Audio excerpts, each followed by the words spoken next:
Wisconsin Congressman, member of the House Armed Services and Transportation and Infrastructure Committees, Mike Gallagher. Also joining the conversation all morning long, Petraeus Leon-Wuka and James Freeman. Great to see all of you. Congressman, this op-ed from Joe Manchin, why now, do you think? What's in the timing? Well, we last week in the House passed the $5 trillion framework, which is really sort of a rules vote that allowed the reconciliation process to go forward. So the ball is now in the Senate court, and they're going to reconvene before we can reconvene again in 3 weeks. So I think now, having previously supported a procedural move forward on the $5 trillion spending bonanza, Joe Manchin is now realizing, well, I may actually have to vote on some of this stuff for real, and so staking out some territory. Listen, I'm glad he's saying that we should pause and shouldn't move forward. I think the Bernie budget is going to have a severe inflationary effect. I think it's going to be incredibly problematic. And beyond just the dollar number spent, it represents just a massive expansion of U.S. federal government power over the states and all of our individual lives. And so I think it's a bad move, and I hope Senator Manchin stays firm on this position that he staked out. James Freeman, jump in here. I want to point out that we found out this week in the Medicare Trustees report, which the Wall Street Journal has written about, that the Medicare Hospital Trust Fund will run out of money in 5 years. At that time, the revenue coming in will only be able to cover 91% of the cost. So Americans are staring at an immediate 9% cut in the benefits paid out by the Hospital Trust Fund. But instead, the Democrats want to make it bigger. They want to add more and more benefits. And for what purpose? I think that's what is really interesting. One of the things that's interesting about this Manchin op-ed, and Congressman, I'd like your thoughts on this, is Manchin talks about how they came up with this big number. It wasn't as big as Bernie wanted, but it's still big, 3.5 to 5 trillion.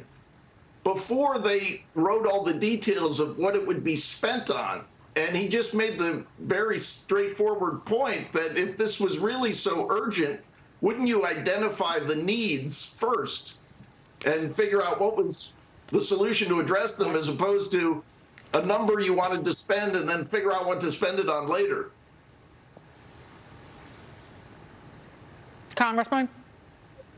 Well, here's the purpose, and I hate to be cynical, but, you know, I've now been in Congress for 5 years, so I've learned a few things. The purpose is getting reelected, right?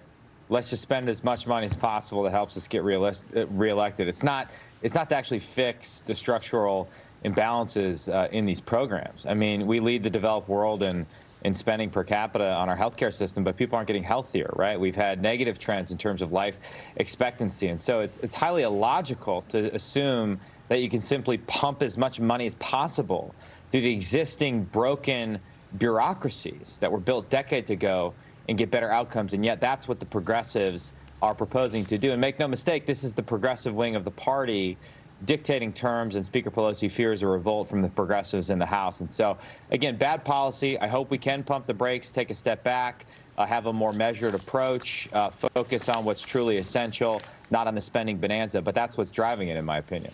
James and Congressman, doesn't this sound like how Joe Biden handled the Afghanistan withdrawal? You know, he had you write the speech that you're going to give on the 9/11 anniversary about we're out of Afghanistan, and then you do reverse engineering. You back into the plan because you start with all the troops are out, and then you kind of back into it. You saw the disaster that was.